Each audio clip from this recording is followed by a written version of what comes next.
교독합니다. 내가 마음을 다하여 이 모든 일을 궁구하며 살펴본즉 의인과 지혜자나 그들의 행하는 일이나 다 하나님의 손에 있으니 사랑을 받을는지 미움을 받을는지 사람이 알지 못하는 것은 모두 그 미래임이니라.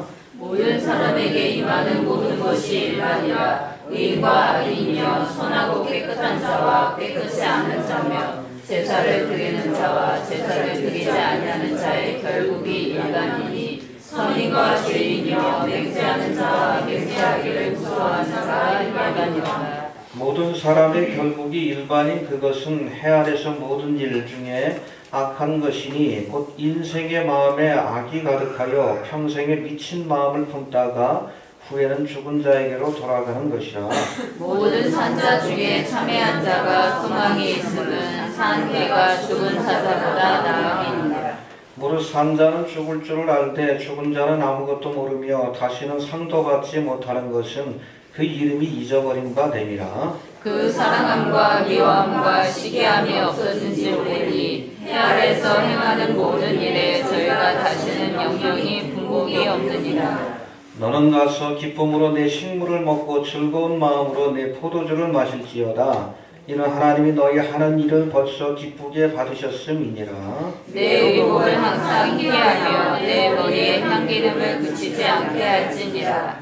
내 헛된 평생의 모든 날 곧 하나님이 해 아래서 내게 주신 모든 헛된 날에 사랑하는 아내와 함께 즐겁게 살지어다. 이는 내가 일평생에 해 아래서 수고하고 얻은 분복이니라. 물은 내 손이 일을 당하는데도 힘을 다하여 할지어다. 내가 장차 들어갈 공부에는 일도 없고 계획도 없고 지식도 없고 지혜도 없음이니라.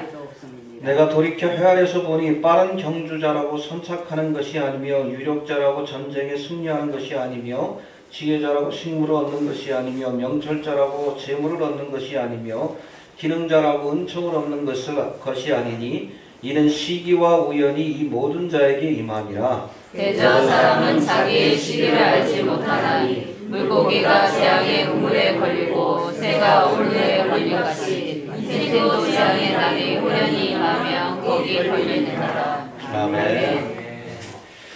지난 시간엔 전도서 8장의 말씀을 통해서 지혜로운 삶을 위한 몇 가지 교훈들을 살펴봤습니다. 잠깐 한번 복습합니다. 모든 일에는 시기와 판단, 또 시기와 절차가 있는데 내가 무엇을 해야 될 때인 줄 아는 것이 지혜입니다. 알아야 합니다. 지금 잠자다가 깰 때예요. 주님 오실 날이 가깝습니다. 무슨 때인 줄 아는 것이 지혜이고 알았다면 이 일을 적절하게 처리하는 그러한 절차를 따라 처리할 줄 아는 지혜를 가져야 한다라고 이렇게 말씀하고 있습니다. 일을 잘 처리해야 합니다. 알겠습니까? 또 두 번째로는 미래의 일을 알 수 없는 피조물의 한계를 깨닫는 것이 지혜라고 했습니다. 장래일을 알 수 없도다. 이게 우리의 한계입니다. 하나님은 알파와 오메가가 되시기 때문에 우리의 미래에 있을 그 모든 일들도 알고 계시지만 우리는 한 치 앞도 알지 못해요. 알겠습니까? 예. 알 수 없기에 우리가 미래일을 가지고 자랑하면 안 돼. 내일을 자랑하지 마라. 이해가 되십니까? 자랑하지 말고 하루하루 오늘이 내 생애의 마지막이 될 수 있다는 생각을 가지고 최선을 다하시길 바랍니다. 주님 오실 날 가깝다고 다 팽개치고 우리가 산속에 들어가면 안 되는 거예요. 하루하루 내게 주어진 시간 속에서 최선을 다하는 삶을 하나님께서는 그렇게 원하시기 때문에 우리의 장래일, 특별히 우리가 죽는 날 또 주님이 오신 날을 알지 못하게 하셨다는 것을 우리가 기억할 필요가 있습니다. 또 세 번째로는 사필기정, 즉 과정 속에서는 어려움이 있어도 그렇죠? 악인들이 흥하고 의인들이 고난을 받는 일이 있어도 의의 길을 가는 자, 믿음의 길을 가는 자가 반드시 잘 될 것이다 라고 우리에게 말씀합니다. 할렐루야. 그래서 어려워도 믿음의 길, 의의 길, 좁은 길을 가는 자가 지혜자예요. 세상 사람보다 손가락질하지. 미련하다. 아니요. 궁극적으로 지혜로운 자입니다. 어려워도 좁은 길을 갑시다. 의의 길을 갑시다. 우리가 편법으로 믿음 생활하면 안 돼. 말씀을 따라 어려워도 좁은 길을 가는 사람, 의의 길을 가는 사람이 지혜로운 자라고 말씀하고 있습니다. 오늘은 전도서 9장의 말씀, 우리 지난 시간에 이어지는 9장의 말씀을 통해서 솔로몬이 교훈하는 지혜로운 삶에 대해서 몇 가지를 좀 살펴봅니다. 한 세 가지만 살펴봅니다. 첫 번째, 우리 4절 5절의 말씀에 보니까 살아있는 자가 소망이 있다, 우리에게 말씀합니다. 한번 살펴봅시다. 4절 5절 시작. 모든 산자 중에 참회한 자가 소망이 있음은 산개가 죽은 사자보다 나음이다. 무릇 산자는 죽을 줄을 알되 죽은 자는 아무것도 모르며 자신은 상도하지 못하는 것은 그 이름이 잊어버린 바 됩니다. 예, 살아있는 개가 죽은 사자보다 낫다. 살아있는 것이 낫다는 겁니다. 아멘. 예, 왜 그렇습니까? 응? 죽은 자는 아무것도 모르되 다시는 상도 받지 못하지만 살아있으면 그러한 기회가 주어진다는 거예요. 이해가 되십니까? 아멘. 여러분, 이스라엘을 포함한 고대 근동지방에서 이 개는 천하고 경멸적인 대상에 대한 상징적인 존재로 여겨졌습니다. 주인에게 줄 것을, 자녀에게 줄 떡을 개에게 줄 수 없다.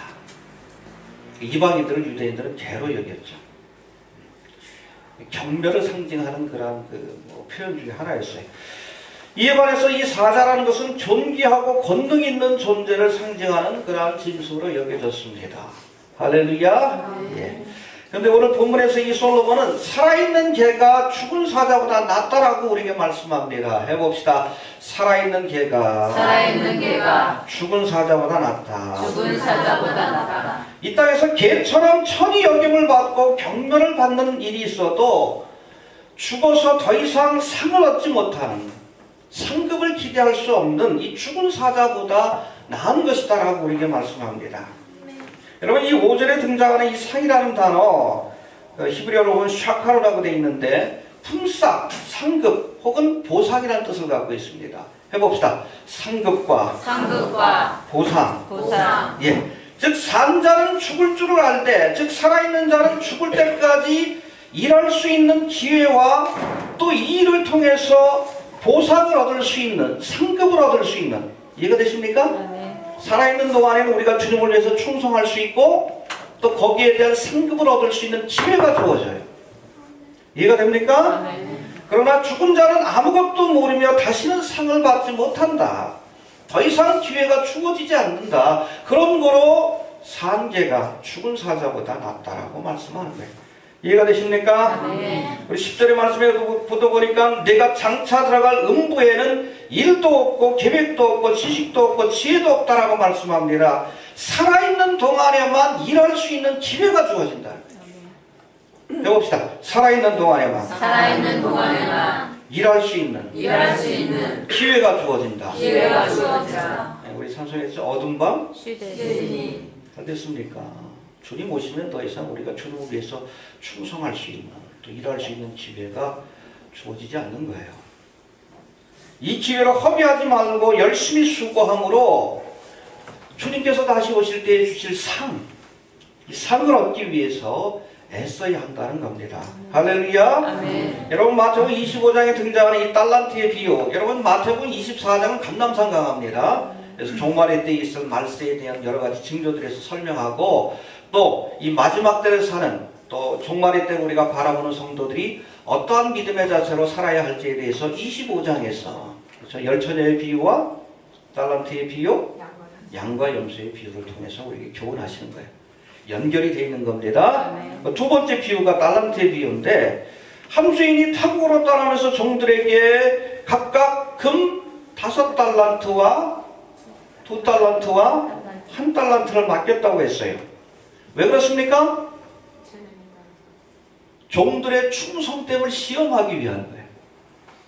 이해가 됩니까? 결론적인 말씀이지만, 얼마 후 타국에서 돌아온 주인은 주인에게 받은 이 달란트를 가지고 종들이 무엇을 했는지를 물었어요. 야, 우리 회개하자, 결산하자. 군대에서 그랬죠. 결산하자 그래서 심각해져요. 뭐 했는지 한번 좀 살펴보자, 회개하자라고 묻습니다.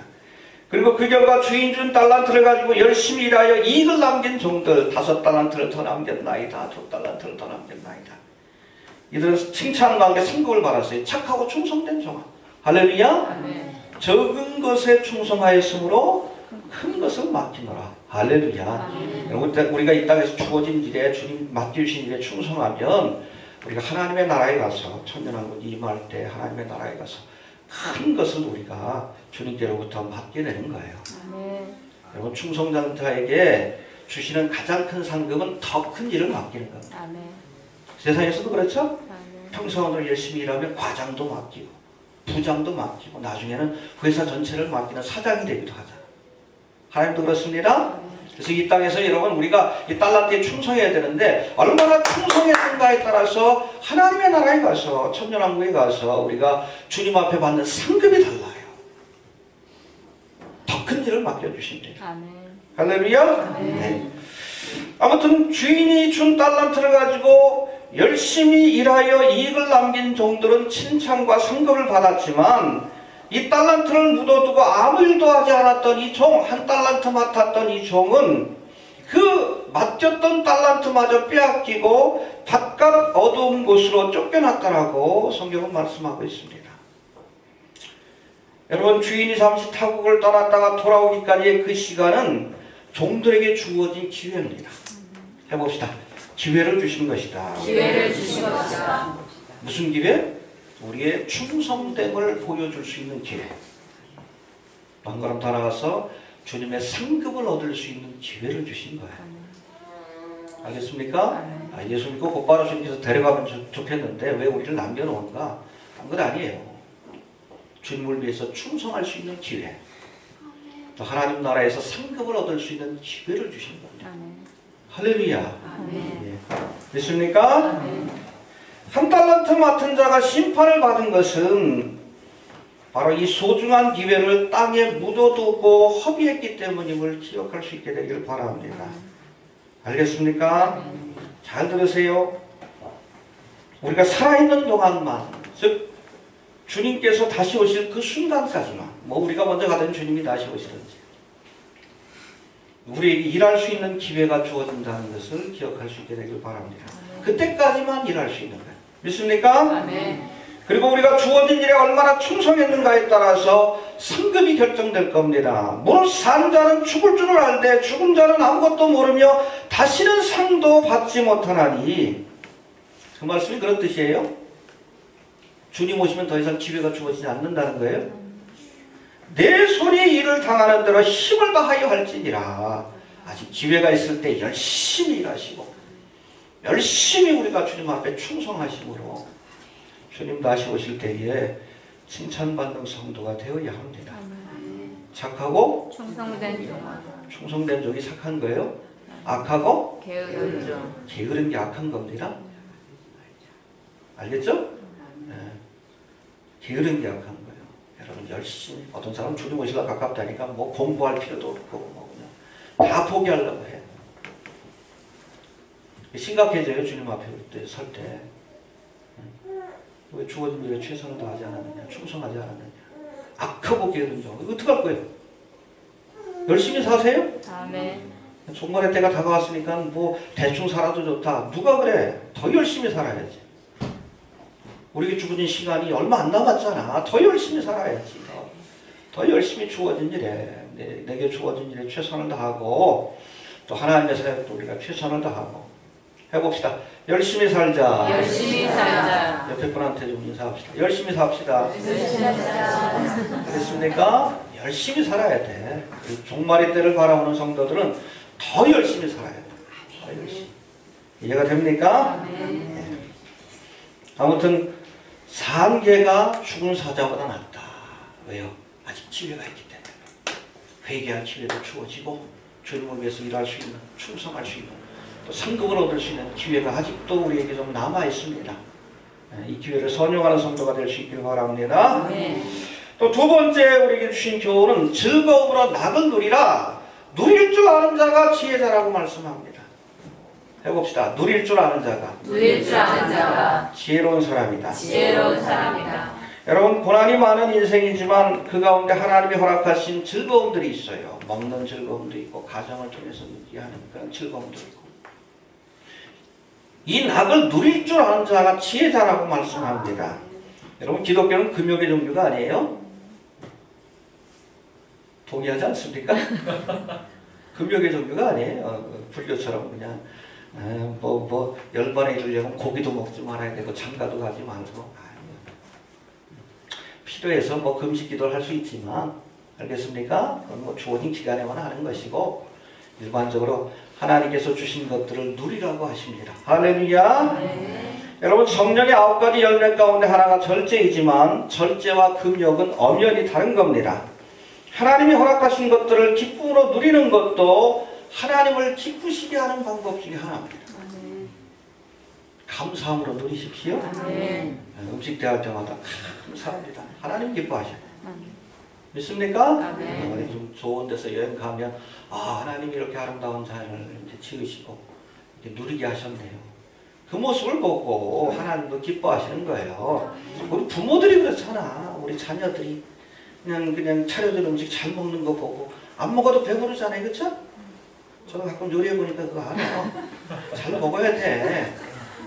남편들 그거 잘 안 먹으면 구박받아요 나중에. 하나님이 주신 것들이 있어요. 그렇죠? 우리 자녀들이 그 잘 먹고 건강하게 자라는 모습만 봐도 여러분 그게 효도하는 거예요. 알겠습니까? 해봅시다. 하나님이 허락하신 것들을 누리며 기뻐하는 것이 이것이 하나님을 기쁘게 하는 겁니다. 알겠습니까? 네. 그럼 구체적으로 무엇을 어떻게 누리라고 말씀하는지 오늘 본문에 한 3가지를 말씀하고 있는데 뭐 대단한 게 아니에요. 사사로운 것이지만 소소한 것이지만 그것들을 우리가 누리면서 감사하고 기뻐할 수 있는 것. 할렐루야. 그래서 우리에게 주신 행복이 먼데 있는 게 아니에요. 돈 많이 번다고 행복한 게 아닙니다. 권세를 얻는다고 행복한 게 아니에요. 전도서에서 솔로몬은 그것에 대한 이야기를 하지 않아요. 작은 것이지만 그 가운데 낙을 누릴 줄 아는 사람이 행복한 사람이다. 지혜로운 자다라고 말씀합니다. 7절 한번 봅니다. 7절 시작. 너는 가서 기쁨으로 내 식물을 먹고 즐거운 마음으로 내 포도주를 마시리로다. 이는 하나님이 너희 하는 일을 벌써 기쁘게 봐주셨음이니라. 예, 여러분 매일같이 음식을 탐하는 것은 잘못된 것이지만 일상생활 속에서 주어지는 음식들을 대하면서 기쁨으로 감사함으로 먹고 누리는 것 하나님도 기뻐하십니다. 할렐루야. 잘 드세요. 제 목회 철학인 겁니다. 영육간에 잘 먹이자.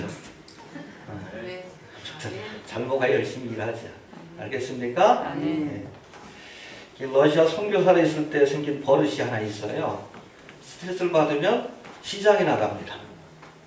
여자분들 제가 이해를 해요.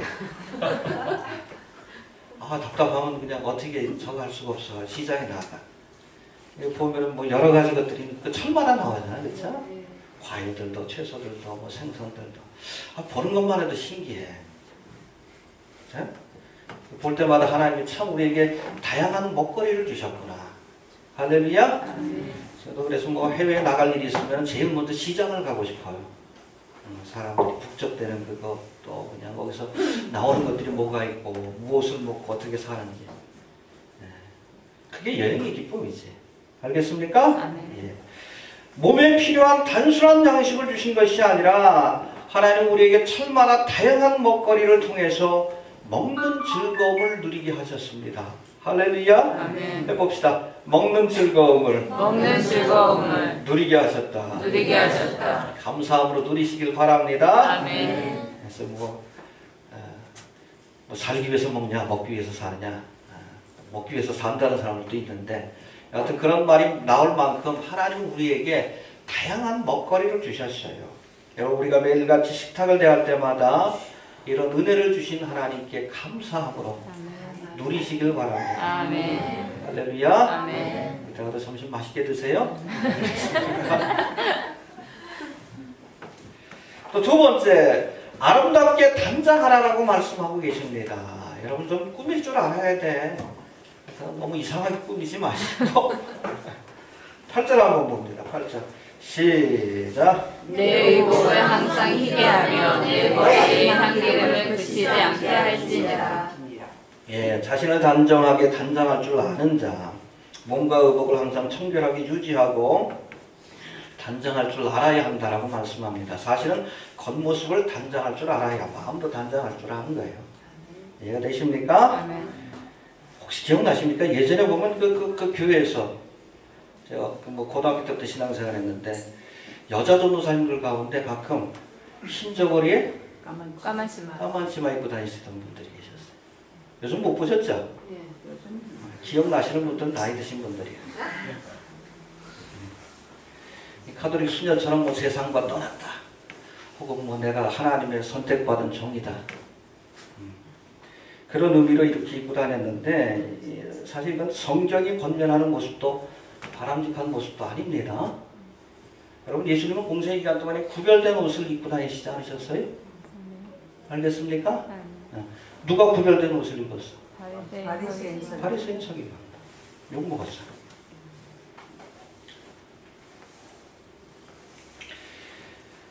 여러분 급욕적인 삶이 곧 경건한 삶이라고 착각해서는 안 됩니다. 경건한 채 하는 것하고 경건한 것은 다른 거예요.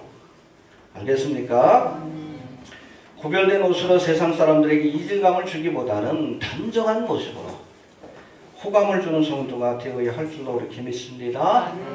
알겠습니까? 네, 구별된. 뭐 요즘 뭐 어느 교회 뭐 카톨릭 영향을 받아서 목사들도 로만 칼라 하고 다니고 그런데 별로 보기 안 좋아요.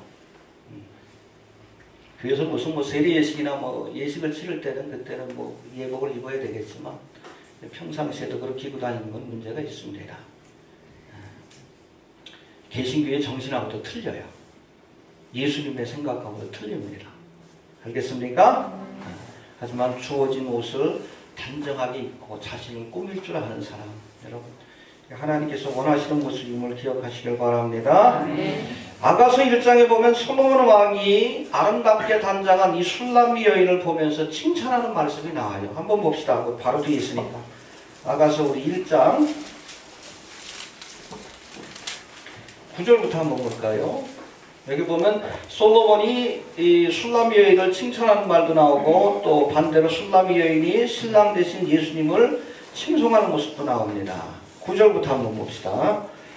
15절까지 시작. 내 사랑아 내가 너를 바로의 병거에 출발에 비하였구나. 내 뒷뺨은 나은 머리털로 내 몸은 구슬개로 아름답구나.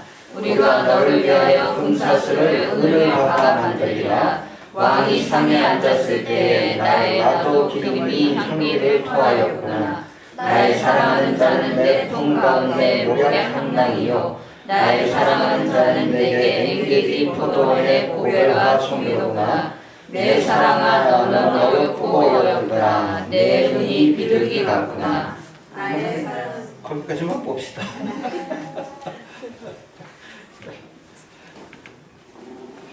단장할 줄 알아야 합니다.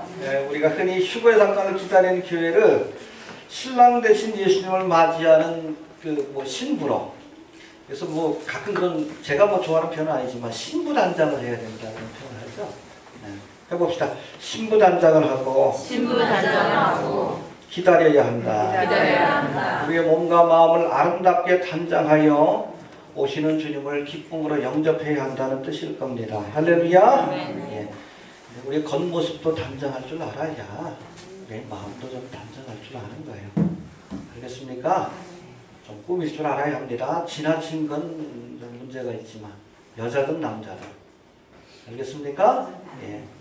내 의복을 항상 희게 하며 내 머리에 향기름을 그치지 않게 할지니라. 이렇게 말씀하고 있습니다. 또 세 번째 무엇을 누리라고 말씀합니까? 우리 9절 한번 다시 봅시다. 9장 9절 시작. 내 헛된 평생의 모든 날 곧 하나님이 해 아래서 내게 주신 모든 헛된 날에 사랑하는 아내와 함께 즐겁게 살지어다. 이는 내가 이 평생의 해 아래서 수고하고 얻은 구복이다. 아멘. 해봅시다. 사랑하는 아내와 즐겁게 살지어다. 총각들이 많으니 걱정이다. 이 말씀은 성적인 관계까지 포함되는 이 부부의 삶을 누리며 기쁨으로 사는 것이 하나님의 뜻이라는 그런 뜻을 갖고 있습니다. 할렐루야. 예. 잠언 5장 18절에도 보니까 내 셈으로 복되게 하라. 내가 젊어서 취한 아내를 즐거워하라 라고 말씀했고, 이것이 바로 음녀의 유혹을 물리치는 가장 좋은 방법이라고 말씀하고 있습니다. 성적인 죄가 많잖아요. 건전한 부부관계가 그것을 막아줄 수 있다는 겁니다. 할렐루야. 또 이것은 하나님께서 허락하신 것이다. 누릴 줄 알아야 된다라고 말씀하고 있습니다. 심지어 잠언 18장 22절에는 아내를 얻는 자는 복을 얻고 여호와께 은총을 받는 자니라. 할렐루야. 잠깐만 문제가 있는 것 같아요. 아무튼 기도하셔요. 기도하세요. 보니까 총각도 많지만 처녀들도 많더라고. 시집까지 못 갔던 사람들. 좋은 사람 있으면 만나시길 바랍니다. 내일 주님 오셔도. 알겠습니까? 네. 우리가 언젠지 모르잖아. 장래를 알지 못하게 하셨다고 했는데. 좋은 사람 만나면 우리 데이트도 하고 결혼할 수 있으면 결혼도 하고 좀 그러시길 바랍니다. 알겠습니까? 행복은 먼 곳에 있는 것이 아니라 행복한 가정에서 주어지는 거예요. 동의하십니까? 그렇죠. 뭐 돈이 많고 적건 부부가 서로 아끼고 사랑하는 거, 그거 보기 좋잖아. 그거 뭐 지마 그 강을 건너지 마시오. 그렇게 사람들한테 감동을 주는 게 그거 아니요. 부심 먹은 노인네들이 이렇게 알콩달콩 신혼부부처럼 살잖아. 거기에 행복이 있는 거예요. 알겠습니까? 돈 많이 번다고 행복한 게 아니에요. 출세한다고 행복한 게 아니에요. 여러분 솔로몬이 그런 낙을 몰랐겠어요? 세상의 부귀영화를 다 누린 사람인데. 근데 진정한 행복은 가정으로부터 주어진다는 것을 깨달은 거예요. 알겠습니까? 예.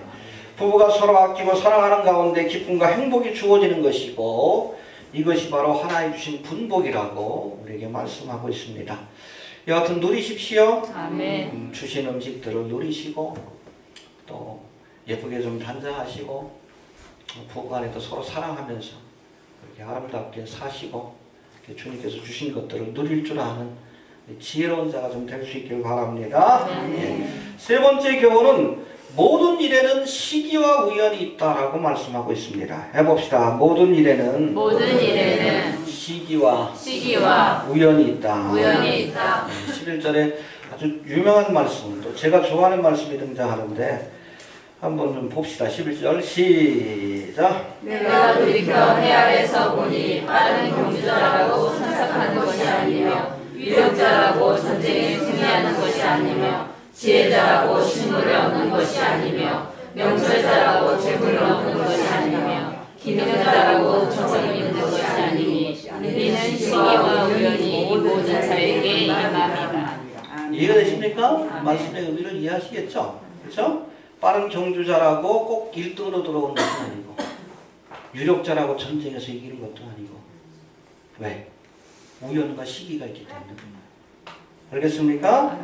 내가 노력한다고 혹은 실력이 있다고 반드시 원하는 결과를 얻을 수 있는 것도 아니라고 말씀합니다. 우리가 가끔 스포츠 경기, 올림픽 경기를 보면 유력한 우승 후보가 시합 당일날 컨디션이 좋지 않아가지고 아니면 작은 실수로 인해서 메달을 놓치는 것을 우리가 볼 때가 많잖아요. 또 기대하지 않았던 선수가 그렇죠. 그야말로 운 좋게 금메달을 따는 경우들을 우리가 볼 때가 많아요. 앞에 가는 선수들이 그냥 다 넘어지는 바람에 꼴찌로 들어왔는데 금메달이가 그런 경우 있더라고. 쇼트트랙인가? 앞에 달리던 선수들이 다 넘어졌어요. 꼴찌 다니던 선수, 들어온 선수가 1등 하더라고. 그런 겁니다. 알겠습니까? 예. 인생도 마찬가지라는 겁니다. 재주 많고 노력하는 사람이 성공하는 것 같지만 그렇지 않은 경우도 많이 있다라고 우리에게 말씀하고 있습니다. 왜입니까? 모든 일에는 시기와 우연이 있기 때문이다 라고 말씀합니다. 해봅시다. 모든 일에는 시기와 우연이 있다. 여기 시기에 해당되는 히브리어 에트는 하나님이 정하신 때가 있는 거예요. 그 때를 맞춰야지 성공하는 거예요. 이해가 됩니까? 또 헬라어로는 카이로스의 시간, 그 일이 필요한 때가 있는 거예요. 지금 요 순간에 그 필요한 때가 있는 겁니다. 또 우연에 해당되는 패가라는 단어는 예측할 수 없는 사건이라는 뜻을 갖고 있습니다.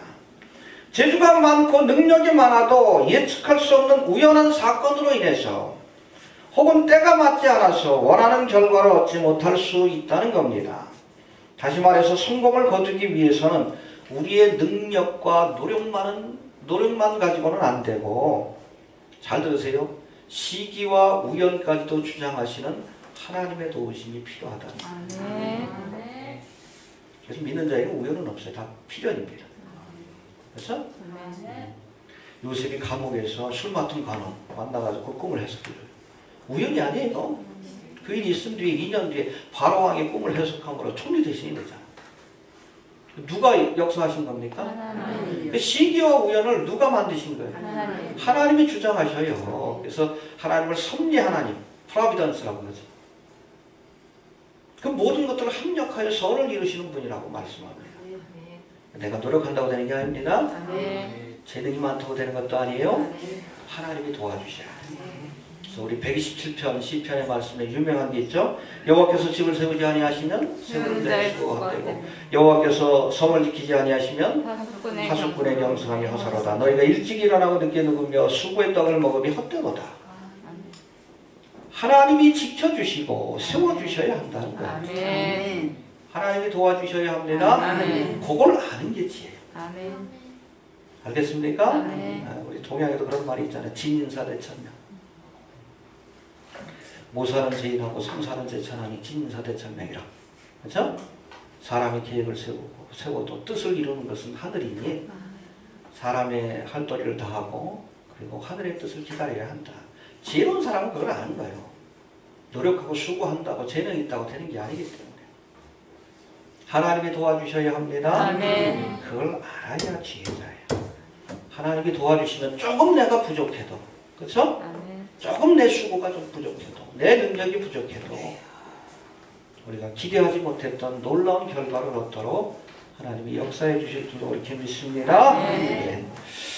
정리합니다. 죽은 사자보다 산 개가 소망이 있다라고 말씀합니다. 왜입니까? 살아있는 동안만 하나님 앞에 충성됨을 보일 수 있고 상급을 얻을 수 있는 기회가 주어지기 때문에 그렇습니다. 열심히 일합시다. 아멘. 네, 주님 오시기 전에 기회를 주신 거예요. 충성할 수 있는, 또 상급을 얻을 수 있는 이 기회를 허비하지 않길 바랍니다. 아멘. 또 하나님 주신 식물을 즐기고 몸을 단장하며 아내와 함께 기쁨을 누리는 것이 하나님 이 땅에서 우리에게 주신 분복이요. 이렇게 살아가는 것이 지혜자의 삶이라고 말씀하고 있습니다. 누릴 줄 알아야 합니다. 아멘. 예. 또 모든 일에는 시기와 우연이 있으며 이 모든 것을 주관하시는 하나님의 도우심이 없이는 아무것도 이룰 수 없다.